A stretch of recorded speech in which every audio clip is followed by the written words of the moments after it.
नमस्कार दोस्तों, कैसे हैं आप सभी। आई होप सब अच्छे होंगे। आज का अपना दोस्तों टॉपिक रहेगा एमएस एक्सेल से संबंधित इम्पोर्टेंट क्वेश्चंस। जो वन लाइनर क्वेश्चंस है दोस्तों, वेरी इंपॉर्टेंट है आपके एग्जाम्स के लिए। तो चलिए दोस्तों, इन इम्पोर्टेंट क्वेश्चंस को कवर करते हैं। एक वर्कशीट में रेंज होती है तो एक वर्कशीट में रेंज होती है सेलों का समूह। सेल किसे कहा है दोस्तों? सेल इस रो और कॉलम से मिलकर बनती है सेल। ये दोस्तों एक सेल कहलाती है। और माइक्रोसॉफ्ट एक्सेल 2010 में बनी फाइल को क्या कहा जाता है? तो दोस्तों, माइक्रोसॉफ्ट एक्सेल 2010 में बनी फाइल को वर्कशीट या स्प्रेडशीट कहा जाता है। इम्पोर्टेंट क्वेश्चन दोस्तों, एग्जाम्स में पूछे जाते हैं। नेक्स्ट है, एमएस एक्सेल में वर्कशीट की पहले सेल का एड्रेस क्या होगा? यानी कि फर्स्ट सेल है, उसका एड्रेस क्या है? तो उसका रहेगा दोस्तों A1 दोस्तों, इसका एड्रेस रहेगा। एक्सेल में जहाँ पॉइंटर उपस्थित होता है वो सेल क्या कहलाती है? जहाँ दोस्तों पॉइंटर जैसे कि होता है, उपस्थित होता है, वो क्या सेल कहलाती है? तो वो कहलाती है एक्टिव सेल। एक्टिव सेल यानी वो दोस्तों बोल्ड होती है थोड़ी सेल, और रो और कॉलम से मिलकर एक सेल बनती है, तो एक्टिव सेल कहलाती है दोस्तों। नेक्स्ट प्रश्न है, रो और कॉलम का कटाव क्या कहलाता है? तो अभी अपन ने बात की, सेल कहलाता है दोस्तों। रो और कॉलम का कटाव सेल कहलाता है। नेक्स्ट प्रश्न है, टैब स्क्रॉलिंग बटन क्या कार्य करता है? टैब स्क्रॉलिंग बटन क्या कार्य करता है? अतिरिक्त सीट देखने, टेबल देखने के लिए। नेक्स्ट प्रश्न है, एक सेल में एंटर किए गए नंबर तथा फॉर्मूले क्या कहलाते हैं? तो वो कहलाते हैं दोस्तों लेबल्स। क्या कहलाते हैं? लेबल्स कहलाते हैं दोस्तों। नेक्स्ट प्रश्न है, सेल पॉइंटर को अगली सीट पर ले जाने के लिए किस कुंजी का उपयोग किया जाता है? तो शॉर्टकट कुंजी है उसके लिए control plus page down. Next प्रश्न है, माइक्रोसॉफ्ट एक्सेल 2010 में नई सीट इंसर्ट करने के लिए किस कुंजी का उपयोग किया जाता है? नई सीट इंसर्ट करनी तो शिफ्ट के साथ में अल्ट प्लस F1 की प्रेस करेंगे तो नई सीट इंसर्ट हो जाएगी। आगे बढ़ते हैं। अगला प्रश्न है, एक्सेल में किस बटन द्वारा सेलों की डाटा को जोड़ सकते हैं? उसमें सही आंसर रहेगा ऑटोसम यानी ऑटोमेटिक ये जोड़ देता है। नेक्स्ट प्रश्न है, माइक्रोसॉफ्ट एक्सेल 2010 में वर्कबुक का एक्सटेंशन होता है .xlsx। ये होता है दोस्तों एक्सटेंशन। नाम बहुत बार एग्जाम्स में पूछा भी जाता है दोस्तों। नेक्स्ट प्रश्न है, एमएस एक्सेल में बाय डिफ़ॉल्ट सीट कितनी होती है? तो ये होती है दोस्तों 3 सीट होती है बाय डिफ़ॉल्ट। नेक्स्ट प्रश्न है, एमएस एक्सेल क्या है? तो ये दोस्तों एक स्प्रेडशीट प्रोग्राम है, और सही हो जाएगा स्प्रेडशीट प्रोग्राम। नेक्स्ट प्रश्न है, एमएस एक्सेल में बनी फाइल का बाय डिफ़ॉल्ट नाम क्या होता है? तो ये होता है दोस्तों बुक 1। यहाँ पे टाइपिंग मिस्टेक है दोस्तों, बुक 1 इसका बाय डिफ़ॉल्ट नाम होता है बुक 1।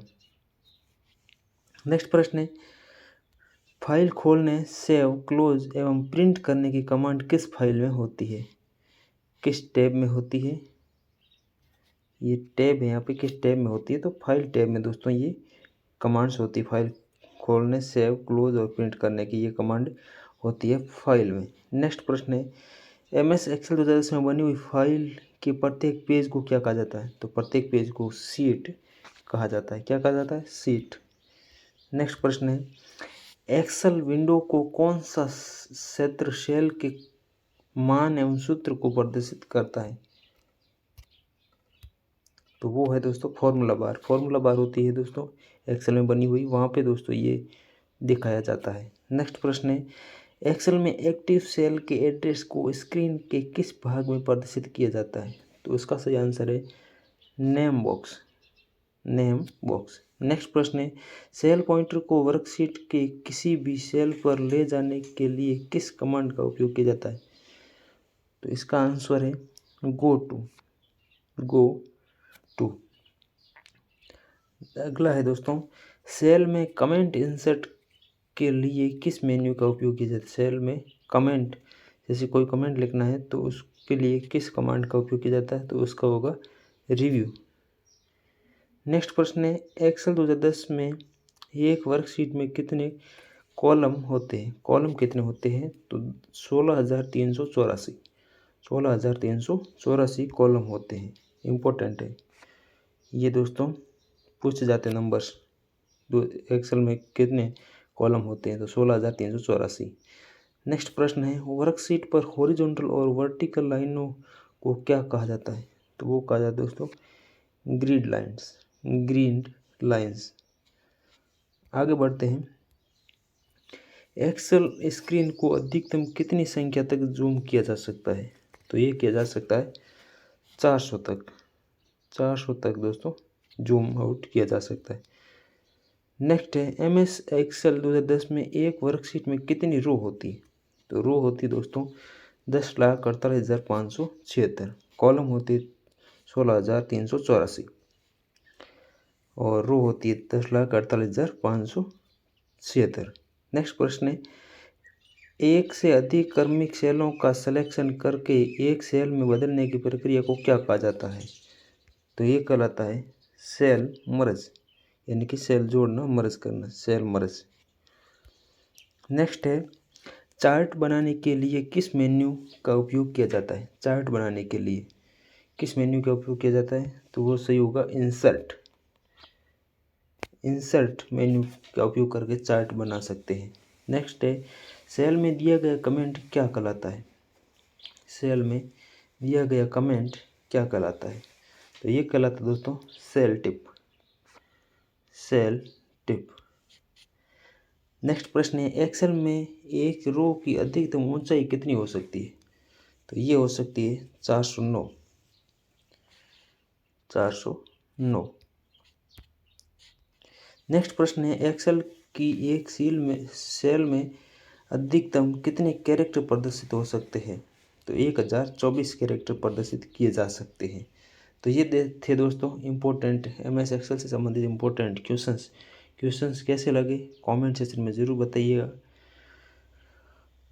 और आपके इन क्वेश्चंस में कैसे, मतलब आपकी तैयारी के कैसे लग रहे हैं। तो चलिए दोस्तों, मिलते हैं नेक्स्ट वीडियो में, तब तक के लिए जय हिंद, वंदे मातरम।